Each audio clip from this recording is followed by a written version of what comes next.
morning run, sweating bullets, but I have to say this while I'm thinking about it. Almost every week, I see someone ask the question, why are white men so angry? And while I cannot begin to expound on the many reasons why that might be, what I can say is this: I view all social problems through a lens of societal systems, because as a sociologist, that's what I'm trained to do. And here is the design flaw in systems of privilege. When you build systems of hierarchy and privilege, when you build systems of hierarchy and privilege, the privilege is actually what weakens you. The privilege makes you weak because when you socialize an entire group of people to believe that I exist, therefore I deserve. I exist, therefore I am entitled. I exist, therefore the path of prosperity should be laid out very cleanly ahead of me, and I don't have to work hard, and I don't have to struggle, and I don't have to dig deep. I just have to receive.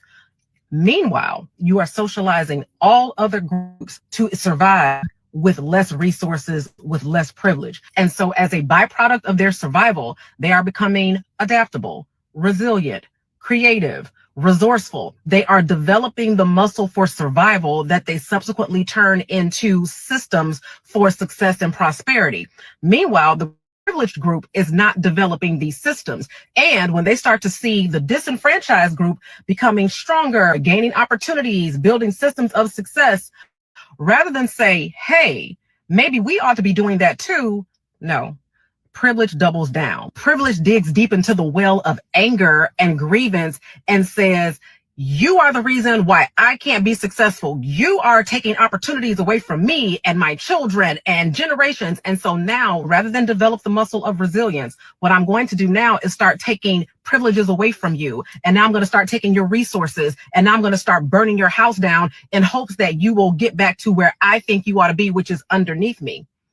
Not realizing that the more you do that, the more privileges you take away, the more systems of success you try to dismantle, you are only making them more creative, more adaptable, more resilient, and more resourceful. So it becomes this Ouroboros, this snake eating its own tail, because the very system that you designed to uplift yourself is actually the one that is putting you far behind, because you never develop the muscle, the work ethic, the resilience, the innovation, and the creativity as the disenfranchised group.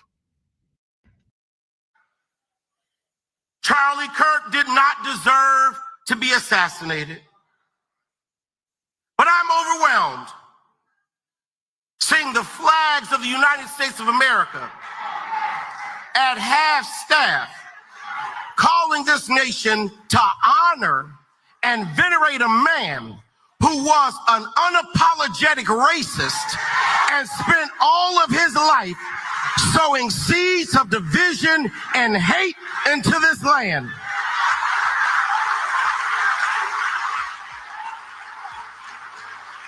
And hearing people with selective rage who are mad about Charlie Kirk but didn't give a damn about Melissa Hortman and her husband when they were shot down in their home, tell me I ought to have compassion for the death of a man who had no respect for my own life.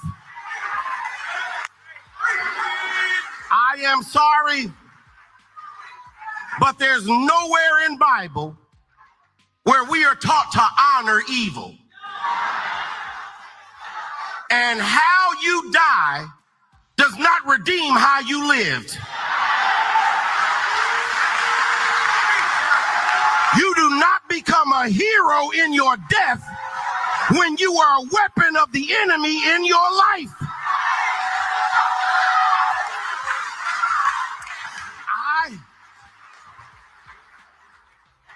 I can abhor the violence that took your life, but I don't have to celebrate how you chose to live.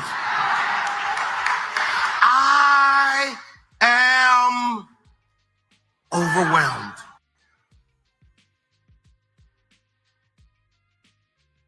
Good morning and welcome to another edition of Let It Be Known. It is Monday and we hope everybody's doing well. Niele, how are you? Peace and love, everybody. As Stacy said, I am Niele Anderson, and welcome. Come on in. We have a lot of headlines for you this morning.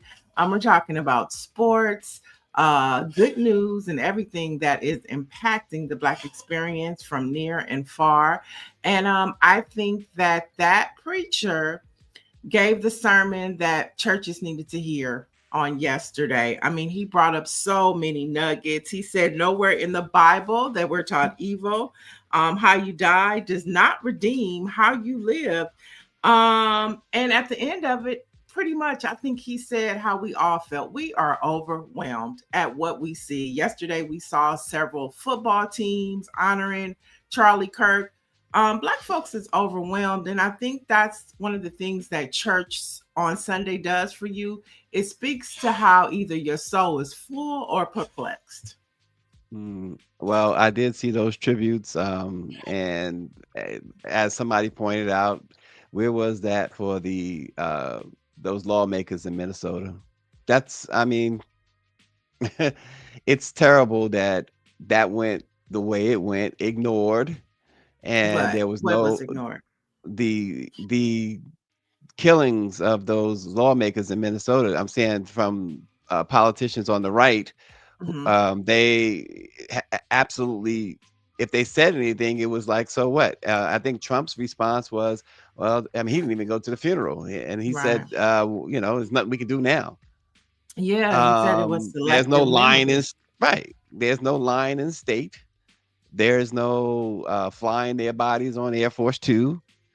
And the football teams and the New York Yankees didn't put up a big video tribute and all of that. The country is just in trouble. It is. And I think that's what church does for Black people on a Sunday morning, is it speaks to what we need to hear. And a lot of us heard different sermons on Sunday. I know my pastor, touched on it. But I think that if there was a pastor that got the award for best Sunday sermon, it would have been him on yesterday. He went viral, and rightfully so. I mean, I think he laid out everything we needed to hear. The selective memory, like you said, he said about Melissa Hortman and her Mhm, family. mhm, I mean, mhm, so many Jews. And like he said, we're exhausted. Like, and I don't even think it's because of what happened to Charlie Kirk.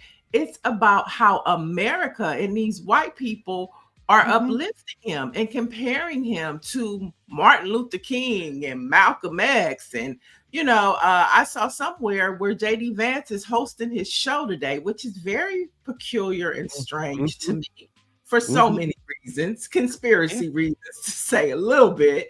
But it's just so bizarre. So Yeah. bizarre. And nowhere do I remember in all of his speeches and all of their speeches, Martin Luther King, Malcolm X, do I remember them spewing hate toward any race? Do I remember them spewing, hate toward women? Nowhere in their speech do I remember them spewing any type of disgust or anti LGBTQ people. Hmm. Um, Nowhere did I detect any of that in Malcolm or Martin's way in which they lived, that we know of publicly, and for all that we've heard privately, even from the bad stuff that we heard. We heard about King philandering possibly, but we didn't hear about him denigrating somebody because of their race or because of their gender. So this stuff is, give me a break. It's Yeah, it's it exhausting, is. like you said. He It's said he exhausting. ended. He said Mhm, it's exhausting. But Dr. mhm, Marilyn said, I agree so much with that statement. How you die does not redeem how you live. mhm. And then we're seeing it That across was the powerful. yeah, and we're seeing it across the world too. Niele, the huge 100,000 Was that folks AI? protesting in London. No, no, Okay. no, no, no. France, London. They are. I think was it It Japan was or China? Japan. One Uh-huh. I was Japan. concerned. I was like, is that AI? Yeah, Japan. And here's the other part of it. We're seeing a whole, and we talked a little bit about this last week. We're seeing a whole lot of Black folks say, they feel sorry for Charlie Kirk and blah blah blah blah blah blah. But what we are also understanding with these Black folks, is that they had no idea who Charlie Kirk was. And No, so the no, I didn't reaction, either. yeah, and the reaction is going to be anybody who gets taken out like that, it's going to be what we're hearing from Black folks, but then it's going viral um, because of their, and ignorant is not always a bad word, but because of their ignorance of Charlie Kirk. It's not the type of ignorance that he displayed, but it was it's ignorance of not knowing, and they just don't know because there's no Yeah. way you can convince me that a Black person, just like with Trump, there's no way you can convince me that a Black person with all his faculties can support what they're seeing out of Donald Trump. Oh, no, no, no. There are some. Like I got into it with somebody that I know that's a Republican, and we were going back and forth yesterday about the sermon. And he was defending Charlie. And I'm And do you feel this like, person? Do you feel this person has 100% all their faculties? yeah, he does. Okay. It's just a choice he made. You know what I'm saying? And I mean, it's an ignorant choice. I mean, the people you're talking about, my pastor called them innocently ignorant. I know Mhm. those people. No, he's just ignorant to have the views that he has. But it's just amazing. Some people like, you know what I told him? I said, even slave masters have favorite Negroes. Mhm. So you're Yep. trying to defend this man and say, oh, he was not a bad. He said he knew Charlie. He gave him some, some of the things that he done was because of him. But my response was, even the slave masters has some favorite Negroes. And that is the truth. And we see them on a routine basis. Again, what did Malcolm say about the house Negro and the field Negro? And that's where you could leave that. That's for sure. um, and so the National Guard is headed to, or are they there yet, Niele, in Memphis, Tennessee? I was checking. I don't think that they're there yet, but then there were reports that trucks were there. But I think this right here, Stacy, is what makes this so grotesque by this president. How he is just like, okay, today I want to be in Chicago. Okay, they're going to resist. So let me head down to Memphis, where I have a Republican governor and the mayor is Black and he's not as strong as the resistors that I know I can't touch. So let's just go to Memphis. Oh, and again, we talked about the bigger picture, right? And the bigger picture, again, folks, we is to conjure up this fake emergency and to send troops throughout American cities. It's telling you, it's saying this is my either plan A or my plan B to get rid of free and fair elections in America. That's what this is about. Let's make Yeah. no mistake about it. I 100% agree. Like the bigger picture is to and it is to cause pain and anxiety on Black led cities and majority Black led cities. Okay, leadership and us as the people, right? Because it says CNN is reporting just an hour ago that Memphis is bracing for the potential arrival.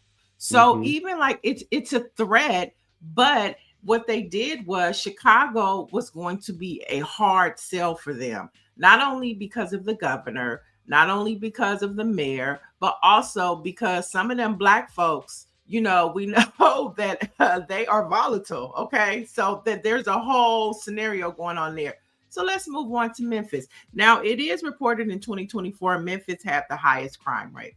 Hmm. So those are facts. But at the same time, it is a heavy populated African American community, and so just the anxiety of just them possibly coming, that's how they scare Hmm. Black folks. Yeah. At night, be sure you're inside because them boys is out in them trucks and circling. It's that Yeah. same infliction and mentality that they are imposing on us. Yeah, and just folks in Memphis and wherever else this guy may send National Guard troops, just understand that there may be curfews that you certainly want to abide by them. It's just important because the way that they're doing things now is they can lock you up and forget about you. There's no the protections we had 9+ months ago are gone. And it's not to tell you, don't speak out, don't protest if that's what you want to do. But it's just be very mindful of Hmm. these laws that they have when they deploy the National Guard. Now you do have the right to assembly, but if they Hmm. have a curfew, I, I just say, Neil, abide by that curfew. For sure. For sure. Hmm. You We just are don't, living in a new type of hmm world right now. Yep. And one thing I do, we talk about these rights. The one right I always say that, especially Black America, that you should embrace wholeheartedly and fully the Hmm. right to remain silent. Hmm. That is extremely important because when they tell you that everything you say, they don't even read it anymore. They don't even have to read it anymore, though. Now, that's the other thing that Trump has gotten away with this administration that said, Miranda rights are out the window. But when they say everything you say can and would be used against you, you could say the most innocuous thing. They're going to twist it and use it against you. Exercise your right to remain silent, folks. For sure, for sure. Yeah, they are pushing for you to know your rights regardless. Freedom of speech to assemble, right to record, like you said, right to remain silent, right to refuse search, and right to an attorney. And so if you're a protester right now, you definitely should have an attorney on speed dial, or the organization that you are protesting with or working with, make sure that they have an attorney that can be able to help in cases where you guys go protest and something pops off. There you go. There you go. And welcome to the show. Rabbi Catriel Zergarland says that they're watching for the first time, checking out the show. Thanks for sharing. Plan on listening to more episodes. So we have a Welcome. rabbi. Welcome. Welcome. Peace and love. um, and folks, despite allegations of mortgage fraud, documents have revealed that Federal Reserve Governor Lisa Cook listed her Atlanta condo as a second home, not a Hmm. primary one, and never applied for any kind of tax breaks. A federal judge has blocked Trump's effort to remove her, and the fight comes as the Fed prepares a key vote on interest rates. And Trump is pushing the central bank to lower rates and is attacking. He's continued his attacks really on Chair Jerome Powell and now on Lisa Cook as well. So if Trump is willing to invent crimes to smear a Black Federal Reserve governor, what won't he fabricate to expand his power, folks? Yeah, I think that that was key, that Trump's efforts to do something deceitful and to be able to put more money in his millionaire friends' pockets, right? And so I think that is, a real important takeaway, that we have to understand that this isn't just an attack on a person in their job, which we know he's done, but the bigger issue is, what he would stand to gain if he were to remove these two individuals from the Federal Reserve. Yeah, absolutely. This because it goes along with his overall takeover. This power grab is it's not. It used to be that folks ran for president. There were some folks in history that ran for president simply for the power, Hmm. right? And Trump ran not simply for the power. We also know he ran to perhaps stay out of prison, but the power, but the money. They have taken our information. We talked about this last week, Neo. Hmm. It's somewhere in a box in the office, some private office of Elon Musk. All of our information, Social You know, Security, tax filings, etc. and that's the scary part, how Elon Musk has gone so quiet, but he stole all of the United States of America's information. Elon Musk has somewhere, maybe in his bathtub, like Donald Trump had all of those files in his bathtub in Mar-a-Lago. But Elon Musk has all our information and he's quiet as a mouse. We should also be concerned about that. It's so much for Yeah. people of color to be concerned about right now. Well, and to go along with that, Elon Musk has he's been pushing the right wing movement overseas, and see those Mm. protests. He's heavily involved in organizing and arranging those protests that we see. So there has been and continues to be a much bigger picture here when it comes to the Trump administration, what Trump is trying to accomplish. You remember he dispatched his kids overseas immediately after he won the election. Um, with this crypto stuff and there's a whole plan here in place, folks, and this is why again there needs to be counters, and you've mentioned there are some counters, and so let's hope that the counter plans continue to be laid and there is some counter action to Project 2025 and all of this other stuff that we're talking about. Mm-hmm. Now, I mean, last week you brought up the Congressional Black Caucus had a counter plan. So we're still trying to figure out what that rollout is, what that looks like, and how it actually moves from the offices of the CBC to actually into the streets and the community so that people can support it and push it just like they did for Project 2025. Yeah, absolutely. Legal sports betting's few protections was found to harm African Americans, and the IRS is warning that the sports bettors are at real risk of fraud, with shady platforms and crypto loopholes being used to steal winnings and identity. So even if you win, they're going to steal it from you for the most part. But fraud isn't the only danger. The national study showed Black communities face higher rates of gambling harm, while legal betting companies target those same communities with cultural ads and celebrity endorsements. We see them all the time. So if the IRS admits fraud is rampant and research shows our neighborhoods are being preyed upon, how can sports betting still be sold as harmless fun instead of the next crisis waiting to hit? I mean, people go to Vegas all the time. I mean, betting online, going to Vegas, what? But speaking of betting, go ahead, Stacy. Oh no, go ahead. No, I want to hear you. Oh no, I was just gonna say, speaking of betting, it's reported that Jay-Z won 1.2 million on a $500,000 bet on Terrence Crawford for his recent win, and he did it on Fanatic Sportsbooks. So just speaking of, you're talking about this online betting, Fanatic Sportsbooks, he supposedly won $1.2 million, and of course that's through Michael Rubin, who owns Fanatics. So betting is betting. Yeah, if you can't, it's always at your risk. I mean, people go to Vegas all the time and lose their homes and all that type of stuff. So I just think that, it's a choice. And, if you decide to lose all your stuff because you want to bet, I mean, that's on you. Well, I think you're certainly right. I don't bet. I don't advocate betting, but that's me. I love a good slot machine. See, there you go. There you go. I love a good slot. I'm not a table type girl, but you give me a Wheel of Fortune quarter machine. I'm not doing the dollar. I'll do $1 if I win on the quarters. But all I need is a good 25-cent Wheel of Fortune machine. I am good to go.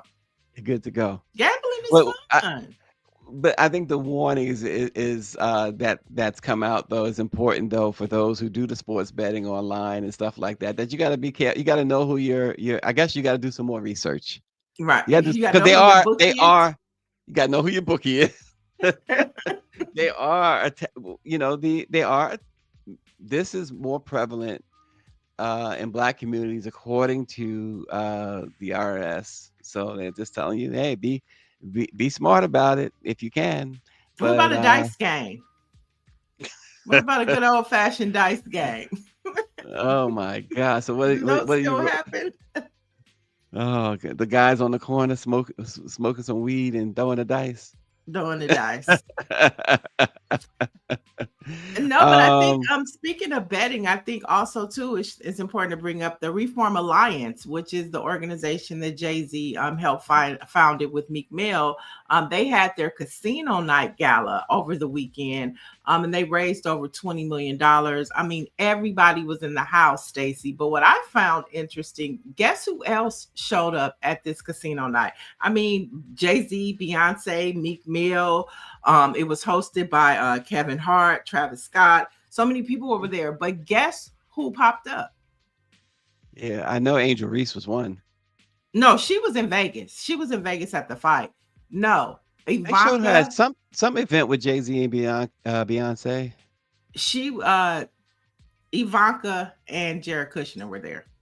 I found that very interesting. That is peculiar. I found that very interesting for them to be in the house. See, Jared Kushner has a lot of real estate holdings in New York City and beyond, probably. And Jay-Z, I know, is a front runner along with New York Mets owner Steve Cohen to land a casino in New York. So perhaps Jay-Z is looking for a little leverage. I don't know. I don't know. Oh, I think it's all of it. I also think too that Reform Alliance is a reform organization for prison reform as well as criminal justice reform. And undercover, they were a part of that second act situation that was passed the first term by Donald Trump. And not to mention, Donald Trump pardoned one of Jay-Z's business partners, the female one. So there's a lot of, I think it also speaks to when you reach a certain tax bracket, color is not so much as important as checkbooks. And that room was filled with a lot of millionaires. Color shouldn't be important, but you can still watch your association on some. It shouldn't have come down to color. It should come down to ideology and other stuff, right? Bad association spoils useful habits. So there you have it. I mean, you can't be hobnobbing with these folks all the time and not expect to start taking on. That's what happens to some Black folks too, who get into certain positions. They start taking on this same mentality and they think it's okay. I'm not saying this about Jay-Z because I have no idea. Maybe it is just a coincidence. Who knows? Maybe this is a business deal. Who knows? I don't know. So I'm not in any way saying Jay-Z is forming the habits of MAGA. I'm not saying that. But you have to understand that when you are hanging with, you cannot have somebody who is so-called your friend and they are the polar opposite, doing stuff to hurt you and your loved ones, and you still are friends. You still consider them a friend. There's something wrong there. Well, it could be, there's another saying that says keep your friends close and your enemies closer. And there's that. Trixie is asking, who do Reform Alliance help? Because she says, I know a lot of people who was locked up and no organization came to help them get back on their feet. Well, I know one of the honorees at this particular event is somebody that was incarcerated and now they work at Rock Nation. So they honored him. I know in Kansas City, the Carters took out full-page ads to talk about the police department and the corruption in it. In Louisiana, a couple of the prisons didn't have, adequate water, hygiene, and just sanitation. The Reform Alliance and the Carters sued the prison. So they do a lot of work, not so much in the criminal justice reform, but with the prison reform aspect of things. That's why you saw Meek Mill when he was pardoned. I think it was in Philadelphia. A lot of that had to do with Reform Alliance. So they do a lot with the prison reform and reintegrating individuals back into society. When you think about Reform Alliance, it was run by a Black male. I forget his name, but now Jessica Jackson which is a white woman, is now leading the charge. You probably seen her before. She was on the Kardashians. She helped Kim Kardashian That means I didn't see her. with her legal when she was going to law school and passing the bar and things of that. I think Kim's still waiting, but yeah, so they're all connected. You know, the Kardashians, the Carters. You know, the Kushner type going on with that. Mm. RG says it sounds Well, very see, Magabilly RG to said they him. dropped the lawsuit. Yeah, He says it sounds very Magabilly to yeah, to yeah. him. But that I always had a problem when And he also said yeah, they dropped that lawsuit, and I always had a problem with that, Niele. And I've on a number of occasions reached out to Rock Nation and their attorneys about that, because what we know is that they dropped that lawsuit in exchange for Parchment allowing them to film a documentary that we still haven't seen yet. And to me, I'm not sure, what the documentary is supposed to accomplish. But maybe there's a bigger picture there, as you say. Again, I'm not trying to criticize Jay-Z, because I don't know. I found it curious though that that was the settlement, and I read the settlement when it came out, that this was the idea that they were going to allow them to film a documentary about Parchment. So I don't get it. yeah, it's a lot of it's a lot going on over there. I'd be interested to see how other organizations with like-minded agendas feel about Reform Alliance and how they move. Because they do get things done. They do help. They do have a lot of, people of color that have testimonies to the support and help that they have received. But then you have these conversations also that you're talking about that make you wonder. So, we'll see. Well, Orange Geek says the documentary is actually out on A&E. There you have That's it. interesting. Yeah, so I got to see this documentary, and I don't know, or maybe RNG, you could tell us, what does it accomplish? We know how bad Parchment is, right? And the good thing what Jay-Z and his organization did was to continue to shine a light on how bad it was there, and they filed several lawsuits, as we stated, and they were doing things to attempt to make things better. Now, we know that about a year or so ago, the inmates there got their hands on some cell phones, and they were able to show us how bad things we had a first hand view of how bad things were in Parchment, and including the rats and the more than that, what do you call it, the mold that will kill you, the water problems and everything else. So I would imagine that the documentary would have this information in it too, but I just don't know why they would just leave it alone after that, if they have left it alone, because the lawsuit is over with. Doesn't mean they necessarily have to leave it alone, but it seems like we don't hear anything else about it. Well, maybe we should reach out to Reform Alliance and see if we can get somebody on to come and talk to us about, what they're working on, what happened at the prison, and more. Yeah, absolutely. I've had Jessica Jackson on one of my shows before, so they're very open to come and talk to help amplify their message. So let's do it. Let's reach out. Yeah, and finally on that topic, for me, RNG says that for the people in the South, the documentary showed us nothing. We know the horror of Parchment. So we will see, folks. You see, out. I don't. I You think don't? it's important. Yeah. So I think like in the South, they know, but like on a national scale, maybe I don't know. So it's important. Information is helpful. So I want to Yeah. see it now. Thanks, Orangey.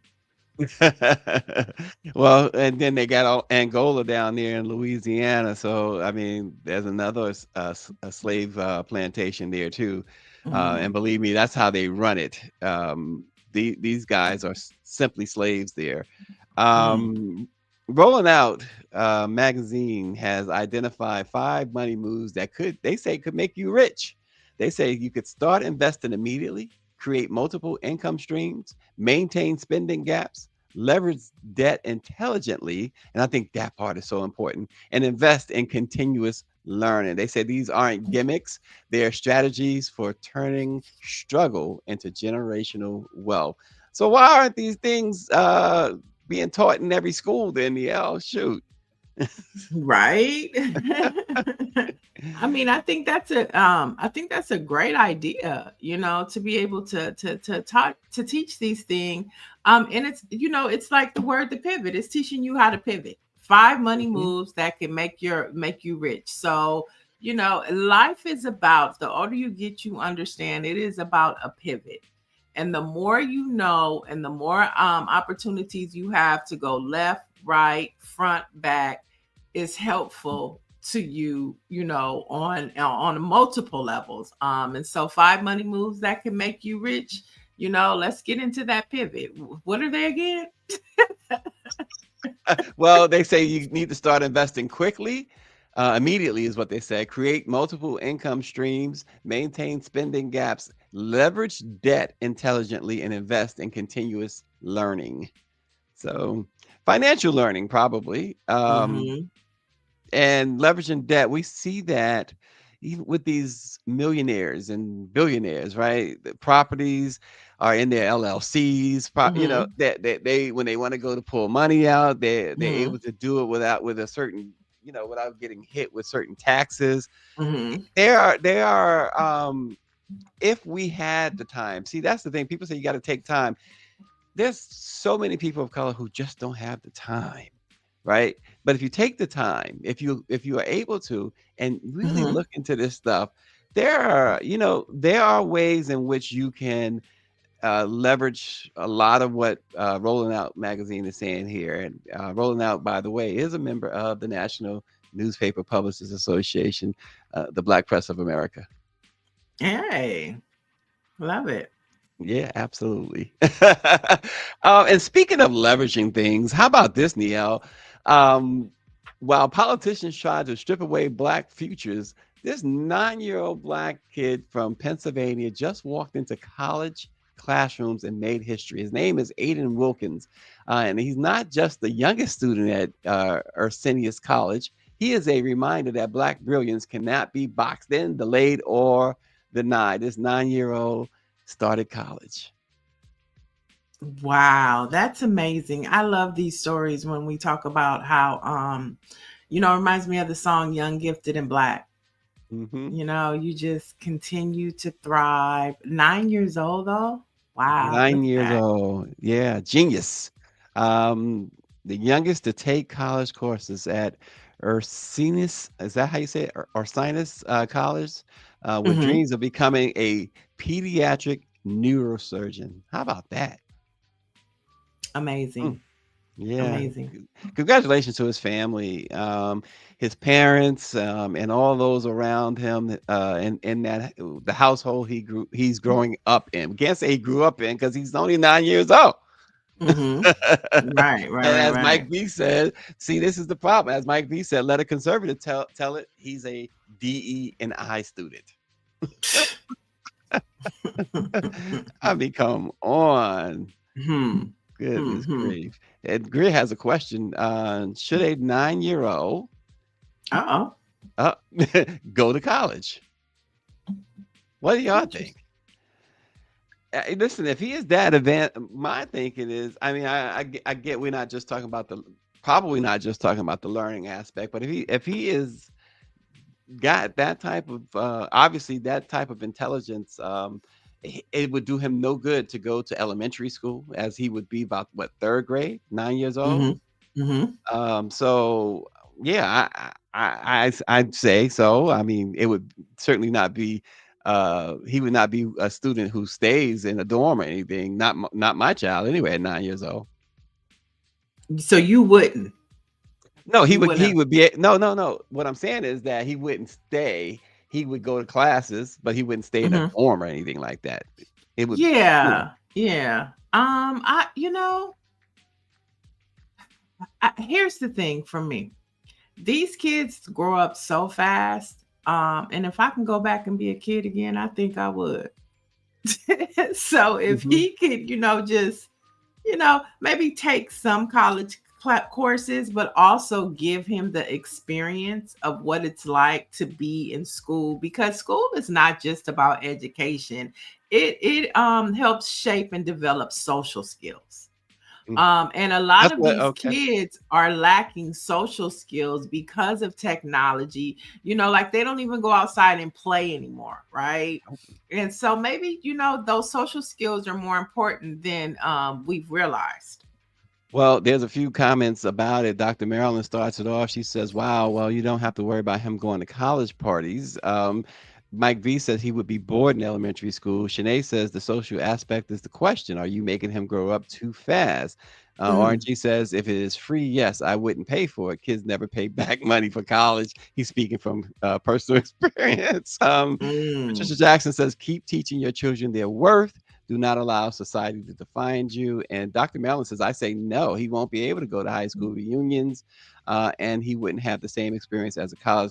Now, Dr. Mellon, that's where you and I probably disagree. I don't put a lot of stock in those reunions. I really don't.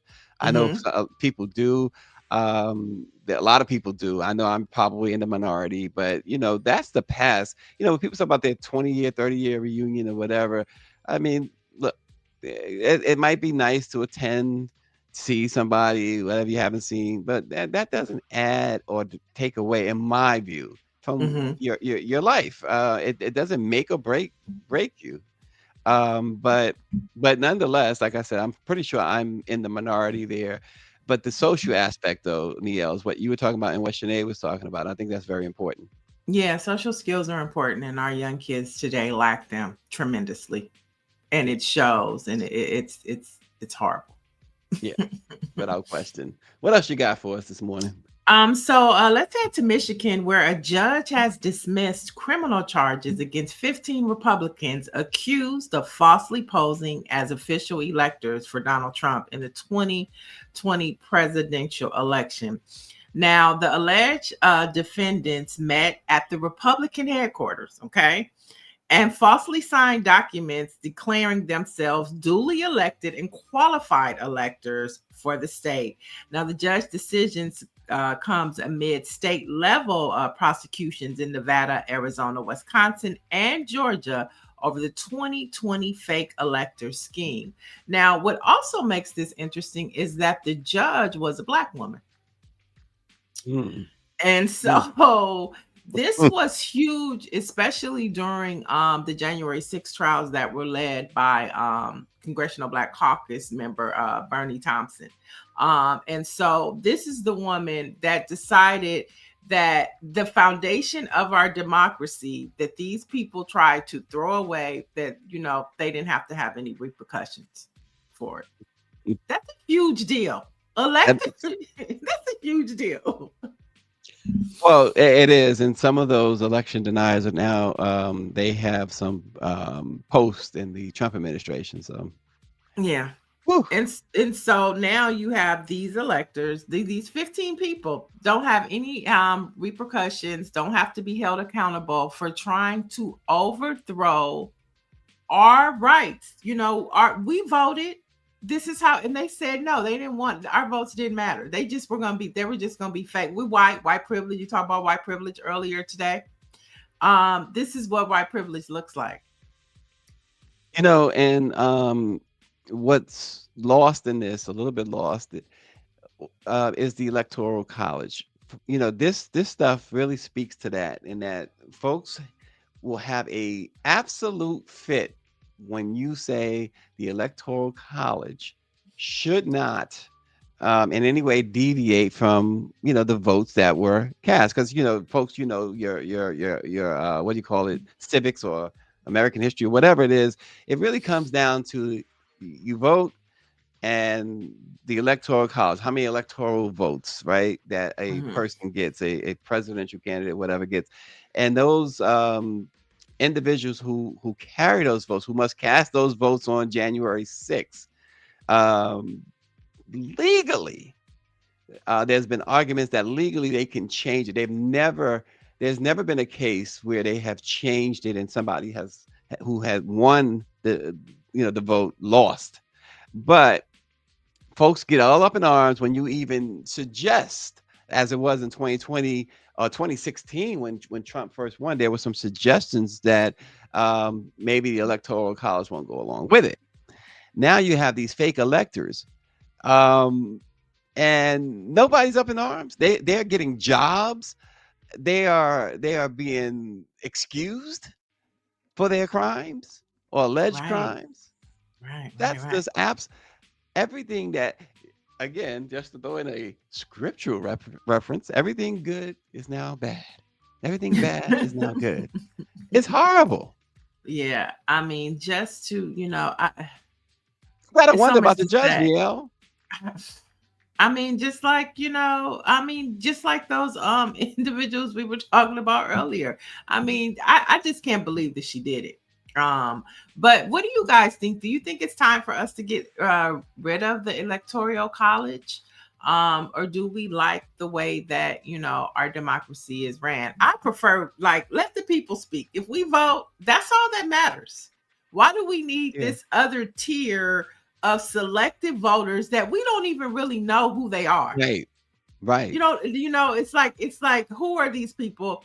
And they're really the ones that are deciding who becomes president. There has always been arguments from a lot of people about just letting the popular vote determine who wins the election, and not this idea that you have to have this amount of electoral college votes, or that if you get 80 million votes and your opponent got 79, then you should be the one in the office. Shanae says Right. these are people with no integrity. They are dishonest. How do you hire them or trust them to work for your company? Hmm. And Yeah. Dr. Marilyn, I think she's saying yes to the popular vote. The popular vote for sure. That's what we need to go towards. But see, these are all conversations that I think that resonate with the American people, and these are talking points that the Democratic Party can seize on. They just don't. They just don't. Be provocative. You Hmm. look at what the Republican Party is doing and how they're challenging every fabric of this nation in a negative way, and they're getting rid of it. So why can't we challenge? Let's get rid of the Electoral College. And this case right here in Michigan is a prime example of why we should, because there are fake electors. And think about it now with Donald Trump in office, he really can do this come 2028. Like there's just so much. And where is, if it's not the Democratic Party, where's the Independent Party? Where's the Green Party? Who is going to come up with a challenge to this Klan party known as MAGA, Republicans, whatever else you call them? And just remember, all these systems were put in place, including the Electoral College, to suppress Black folks and their wishes. That's the bottom line with that. It's like the filibuster. So these are the hurdles, the obstacles. So when they start shouting about DE&I and affirmative action and things like that, just remind them of the Electoral College, the reason for it, the filibuster, the reason for it. All this was to make sure that Black folks in particular, and Mm-hmm. then other folks, were not able to exercise or have any or enjoy any power. And that's what it's about. Mm. Look it That's up. interesting. That's interesting. Dr. Marilyn says, I really wish we could get rid of political parties, period. It's another thought. Now that's provocative. That's interesting. So if we didn't have parties, we would just vote for the person we like, forget Somebody would vote for you, affiliation. Niele. No, I don't want nobody in my business. Well, I do not. maybe that eliminates that part too. Well, no, because if you have to run, then people are subject to, know Well, who you are, yes, get in your n- business. No, thank you. normally, but once again, we have a president today who still hasn't released his tax forms, who still hasn't released a lot of things. And let's But not we forget. know but we know that he is a rapist.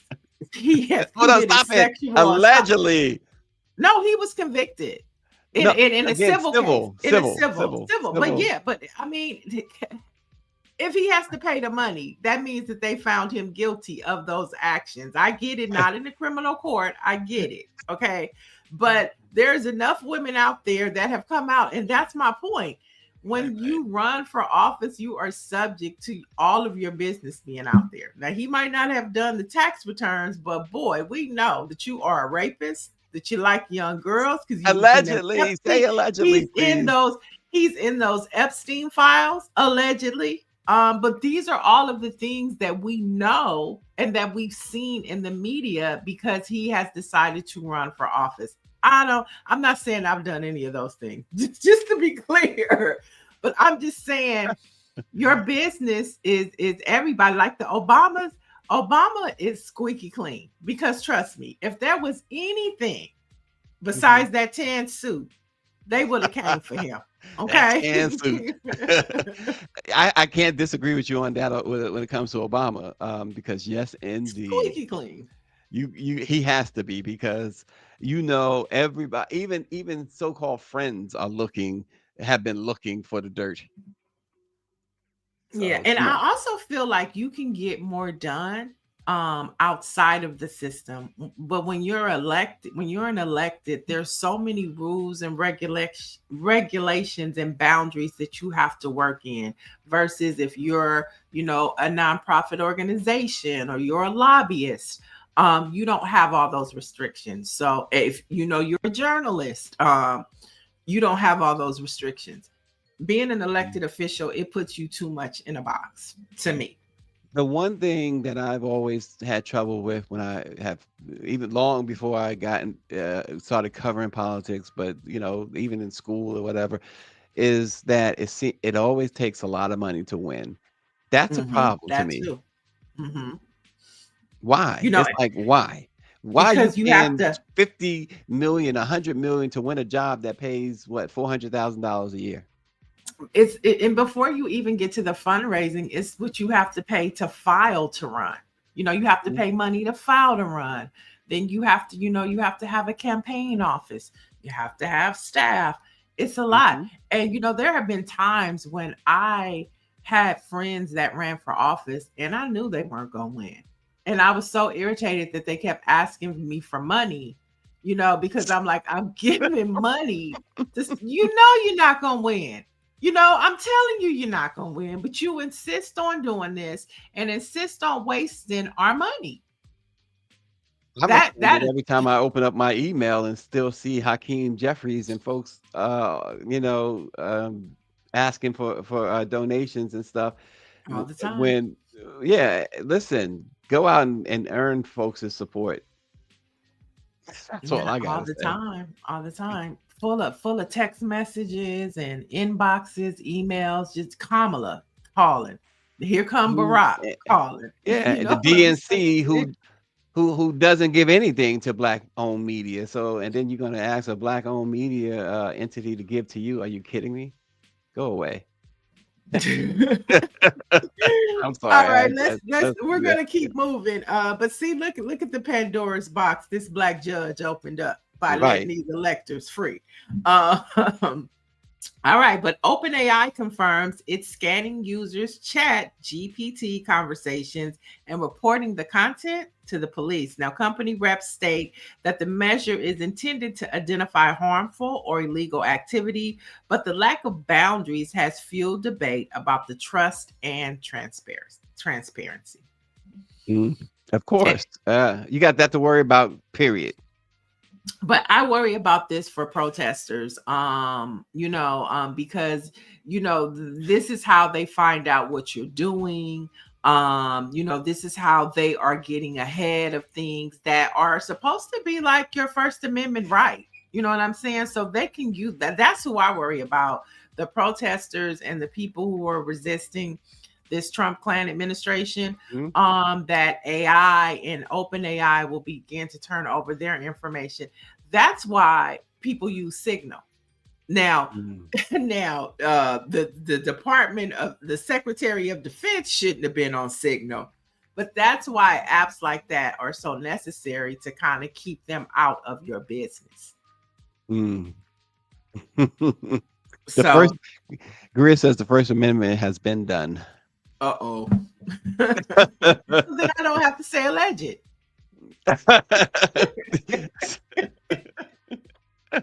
But Boy. allegedly, everything I said about Trump is alleged, okay? Just to be clear. Just in case, okay? uh, Now, moving on to some faith news. The first concert in over 2,000 years was held at the Vatican over the weekend. And talk about DEI for hire. It was executive produced by Pharrell. And it was held on the 13th at St. Peter's Square. It featured Pharrell, Andre Pacello, John Legend, and hip hop duo The Clips. Now, the free event titled Grace for the World was a celebration of the Vatican's 2025 Jubilee year and closed the world meeting on human fraternity.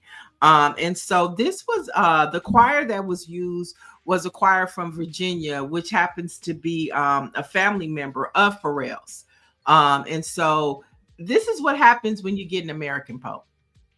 Mm. You know what I'm saying? And to have the Clips there, I mean, that's huge. The Pope just turned 70. Did he? Yeah. I saw that somewhere. That's why I know. I mean, I don't look for news on the Pope, but it came across my thing that he was 70. Yeah, but this is what happens when you have an American Pope, and just for him to choose select Pharrell, and you have like hip hop there at the Vatican, I think that shows leaps and bounds for the Catholic Church, to say the least. But Huh? you can go How watch many this of on those approve? who you mean? Oh, hey, it happened. But if you want to check it out, you can go watch it on Hulu and the Disney channel. The choir was jamming. I love the choir. The choir was really good. Okay. And then prayers. We want to send prayers out to Dr. Frederick Haynes, who announced he's taking a leave of absence as senior pastor of Friendship West Baptist Church in Texas. This comes following a recent medical diagnosis. And if you don't know, Pastor Freddie Haynes is a civil rights pastor. He's really huge. When it was time to do the redistricting in Texas, he was at the hearings. He's a part of the Black Church Pact. So our prayers go out for quick healing and recovery and restoration for Dr. Frederick Haynes. Mm. And we had him on the show. He was Okay. when I first came on, he was one of our first guests. Mhm. Always responding when it comes to talks about the issues of Black people. And so we hope to call on him again in the near future. And last but not least, New York Fashion Week kicked off last Thursday. And all eyes have been the talk of Actively Black. Eyes and talk have been on Actively Black as they decided to dedicate their fashion show to civil rights icons. So you have the daughters of Martin Luther King and Malcolm X. You had civil rights activist Cecil Williams, the one who drank the water out of the water fountain. Yeah, I saw that. And the creator of the Juneteenth flag, Ben Hayes. All of these individuals and Ruby Bridges, they all walked the runway. So Actively Black really took their platform to highlight the moment of our times that we live in, and just remind us of the individuals who laid the path and showed us the way so we can keep going. So shout out to Lenny Smith or L. Smith for putting that together in such a unique and inspiring way. So the gentleman who drank out of the white water fountain, and they had him on there, somebody made the point, and I thought it was an excellent point, that it just shows you we are not that far removed from that. Mm-hmm. There he is. There he is right there. Cecil J. Williams. Cecil J. Williams, yeah. that he's walking amongst us shows you just how recent that was. And then, of course, we're right back to them trying to implement that again. So, ooh, Yeah, such a great way to really inspire and remind folks at New York Fashion Week. So much going on out there. So shout out to Actively Black. And if you haven't checked out their clothing line, it's really dope. It's athletic, it's leisure, it's sportswear, it's swimwear. So go check them out, and that's Actively Black. And yeah. last but not least, track and field is back, Stacy. There are meets that are happening today and tomorrow on Peacock. But one of the stories coming out of this weekend's meet was Tara Davis Woodhall.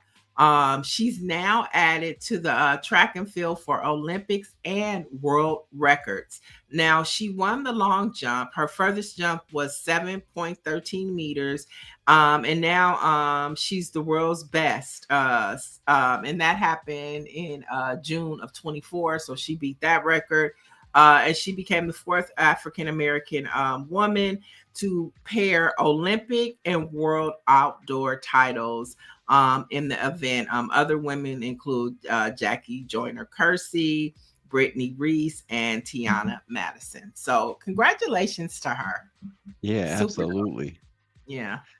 All right. Well, finally today, Black facts. On this date in 1963, four Black girls, Addie Mae Collins, Carol Robertson, Cynthia Wesley, and Denise McNair were killed in the 16th Street Baptist Church in Birmingham, Alabama, after a member of the Ku Klux Klan detonated a bomb there. We remember those four Black girls.